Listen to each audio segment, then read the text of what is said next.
everyone, welcome back to another episode of Green Life Garden and Home DIY channel. It's your girl Ro, aka Mommy Green Life, and today I am coming to you guys with a recipe for deodorant. Now, this particular recipe I seen on a channel. Her name, she goes by 20 Pearls and Curls, and I'm going to use that recipe. Let me say this, I do a lot of research and have been for years on different products and things, and making my own recipes is like therapy for me. And I have my own hair care line. I do make soaps that I sell, and I do make our skincare products for the home. But when I come across a recipe that looks good and looks like something that I could actually use, I go ahead and give it a try. Just be sure, if you're going to share people's recipes, give them a shout out. And if you change anything in it, hey, it's okay. But just wanted to shout her out. Don't know her, but keep doing what you're doing, my sister. And these particular ingredients right here, you can find at your local store. You don't even have to get this particular brand. Nobody is paying me for this. As a matter of fact, I just wanted to go over a few things with you. I will put in the description or on the screen right about now where you could just jump to me getting started with making the product, because it's so simple. It's not going to take long. But for those of you that like to get a little bit more information, just stick with me for a minute and I can kind of tell you why I'm using what I'm using, and just help you out a little bit on some things you may not know. Far as baking soda is concerned, I do buy big bags because we use quite a bit of it for different things in the home, and I just put some in a jar. As far as this cornstarch is concerned, great value, works just as well. Cocoa butter, you can find it in the sticks for $1 at Walmart probably. I thought somebody said they even seen it at the Dollar Tree, because we're only going to use a small amount and probably feel like one container. I would say go small when you're trying out new recipes. That way you don't have a waste and you can see if you like it, and so on and so forth. The thing about deodorant, I have been natural with so many things for years now. Toothpaste and mouthwash and all of this kind of stuff, because of my own personal reasons. And whatever your reasons are, that's your business. Just like it's my business if I want to do what I want to do for whatever reason. But one of the big reasons for me is I'm not a chemist. I did, however, get a degree in health and physical education, and I've studied holistics for quite some time, and I understand somewhat of how the lymphatic system works. I do understand that it is like a filter, somewhat of a garbage disposal, and you have lymph nodes under your arms as well as in your growing areas, and so on and so forth. And the thing that you want to be careful with is putting things in those areas that could create a problem from possibly the chemicals that is coming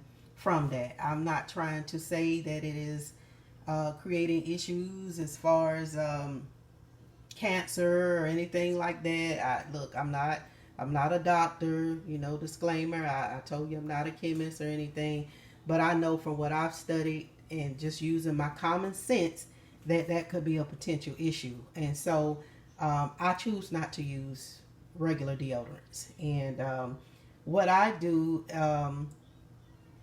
like about these ingredients is that they are natural, but then you have to also realize baking soda is processed as well. So and the corn and the cornstarch could possibly be GMO. So, if you're that type person that want to stay away from GMO products, then you may have to get you one that is non-GMO, which I'm sure would cost a little bit more. But the fact still remains that, it's natural enough for me. Okay. So baking soda, let me just kind of touch on that right quick. Some people have issues with baking soda, and some people could just put straight baking soda up under their arms, have been doing it for years, have not had a problem. But then you have those that get somewhat of a rash or what have you, and they just can't handle it. So I would say with baking soda, if it irritates the skin, then maybe cut back on it in your recipe. because it's going to help with a lot of things, and it even helps with keeping your clothes, in my opinion, from being stained. Because as you can see, you know, this is one of the reasons people use it in laundry. And so I've not had it to stain, you know, different deodorants and things like that to stain from the oils being in there. Like the coconut oil, that's like when I make soaps, that's one of the things that actually helps lather up the soaps. So you'll find a lot of people put coconut oil in their soaps because it gets things really sudsy, and it's very cleansing and could actually dry you out if you're not careful. I'm not using coconut oil today. I'm going to be using just the cocoa butter because coconut oil, to me, if you're using it for a deodorant, you got to remember that coconut oil starts to melt at about 76 degrees, you know, Fahrenheit. And so that's why if you just hold it in your hand, because our body temperature is at least should be 98.6 and higher, or I meant 98.6, sometimes fluctuating a little bit lower, maybe a little bit higher. So, you know, it just melts. I use coconut oil, you guys, for so many things, and it has hundreds of uses. But I'm telling you, you don't even have a clue some of the miracles coconut oil has worked for us, and definitely myself in my house. So I use coconut butter because it is very solid, and you can buy those solid sticks from the store. I mean, this stuff is like hard as a rock, and so you could only imagine once it melts down and congeal, it comes back together, solidifies, that you're not going to have a problem. I mean, you really, really have to put this in some heat. And with that being said, if for instance you left your stick of deodorant in your purse, in the car, or something like that, you stand a better chance of it not breaking down and ruining everything in your purse, like you would with any other oil, or coconut oil, something that would not hold up to the heat as well. I hope I finished what I was saying about the baking soda, because I kind of jumped off of that subject about it irritating. You know, perhaps it's a little bit, you know, too irritating because of the alkalinity of it on some people. Possibly it's the percentage that's being used in the deodorant, because, you know, you'll find baking soda deodorants in the store, but if you will look on there, if you understand how to read the ingredients list, they list what is in that particular product, from the most to the least, and that baking soda may fall fourth on the list. So where, you know, where you think it is the bulk of it, it may be only 2% of it in there. So those are some of the things you have to think about when you're using stuff, even if you feel that it's natural. So you always do your own research. So as far as the cornstarch is concerned, you can switch that out if you are trying to get away from GMO products, or if you can't find a non-GMO cornstarch, and use what they call Arrowroot Powder. I will show you that bag. I meant to pull it out. And it's processed different from cornstarch, and it is a South American plant, and it can be used to thicken gravies and pretty much everything you will use your cornstarch for. So you might want to give that a try if you have issues with cornstarch. Cocoa butter, again, it's going to give the deodorant that solid, you know, that solidness that you want. And it also helps with smell as well. Give it a little bit of a smell if you're not big into all sorts of scents and fragrances. I would say, though, while we're on the subject of smell, do put in tea tree or some sort of oil that is like a bacteria fighting essential oil. I'm just going with these two, tea tree and lavender. Both of those are really good, and then they're known for so many things. And again, these things are going to areas on your body that are going to take them, you know, into your system. So I would want something that's going to be doing double duty, you know, not just getting rid of the odors or anything like that, but also providing some type of health benefits. If I can, you know, can do that, that would be great. Vitamin E is another really great oil that really helps with keeping your oils from going rancid.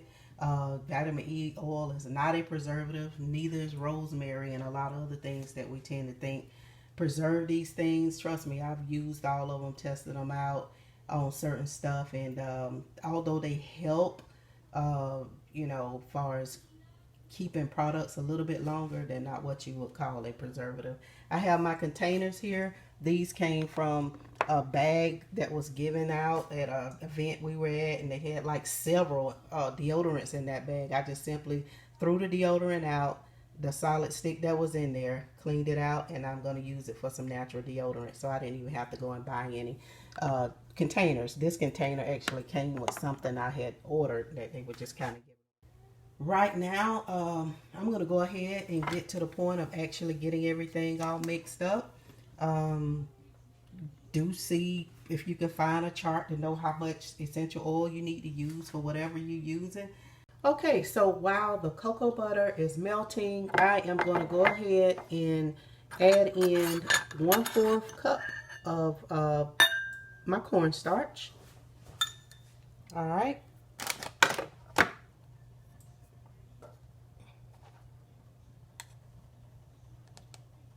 Okay.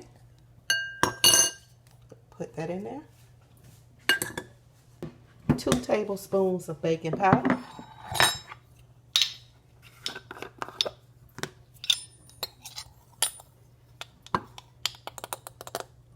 1, 2.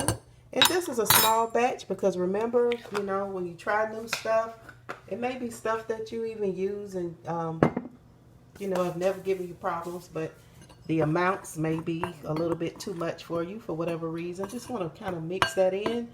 And you can actually go ahead at this point and put in your essentials if you would like, because if you wanted to, say, make a baby powder, I'm not going to say a baby powder.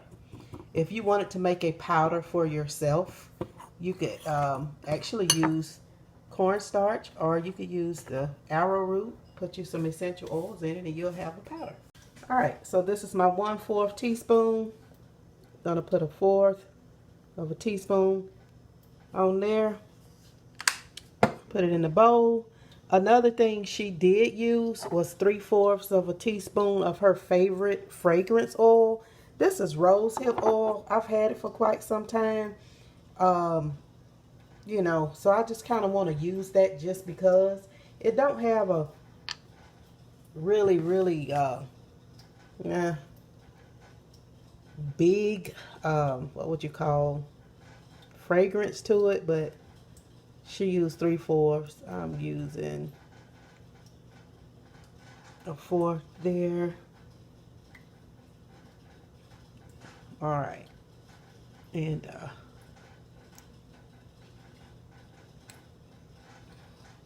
all right.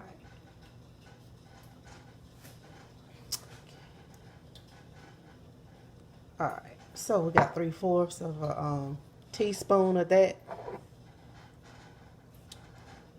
all in there. Let's put the top back on this good. All right, so the next thing I'm going to do is go ahead and put in my essential oils. And with essential oils, go do your own research, but usually you would put no more than 3 drops per teaspoon. Look it up, depending on how saturated or how diluted you want to have a product. That's what you would go by as far as percentages with your essential oil. So I'm going to put in lavender. She used 10 drops total in this recipe. So since I have since I have 2 essential oils, and keep in mind this is not an essential oil, it's just a 100% rose hip oil, not essential. All right, and I try to use 100% everything. You know, you'll find some oils that's blended. I mean, kind of make sure you know what it's blended with. So I'm gonna put 2, 3, 4, 5 drops, and keep in mind this is making skin contact, so you don't want to overdo it. Tea tree, 1, 2, 3, 4, 5. All right, and so that lavender will help balance out that smell too. And if you're just doing this, say to just make sure you don't get the smelling when you're out and about. And you may not need anything but just the cocoa butter smell. But if you feel like, you know, you got too much of something that don't smell so great, like tea tree, then you may want to blend it up with, put another oil in there that's got a little bit more of a sweet or just a nice smell to it, like lavender, sweet orange, just different things that you would want to try. So, all right, we've got everything in there. All we're waiting on now is our cocoa butter to melt, and we're going to put it in, and we're going to fill our containers. Okay, so this is what it's looking like. Okay, so I used a little double boiler method here, and it is melted, and you can see the water still kind of boiling even though I've removed it from the stove. I'm going to take my little bowl out of there. I've got a top, a metal top in there at the bottom of this little pan, and the glass bowl sitting in there so it doesn't sit directly on the bottom. And I had my oil in there, and it is melted, and I'm going to pour it over into my mix here. Alright, so let's put that back, and let me see if I can get this out of here without burning the stew out of myself. And yeah, so this is hot. I'm going to go ahead and pour it in there. Okay, and then I'm going to mix it up. Okay, smells so good. That cocoa smells delicious, and it's actually food grade. So I've actually made candy with that in the past. And when this solidifies, you got your deodorant stick that you're not going to have to worry about melting down so quickly. I just want to show you what it's looking like. Again, you don't have to use this whisk. I just pulled it out to show you, you know. And all I'm going to do now is pour it over into my container.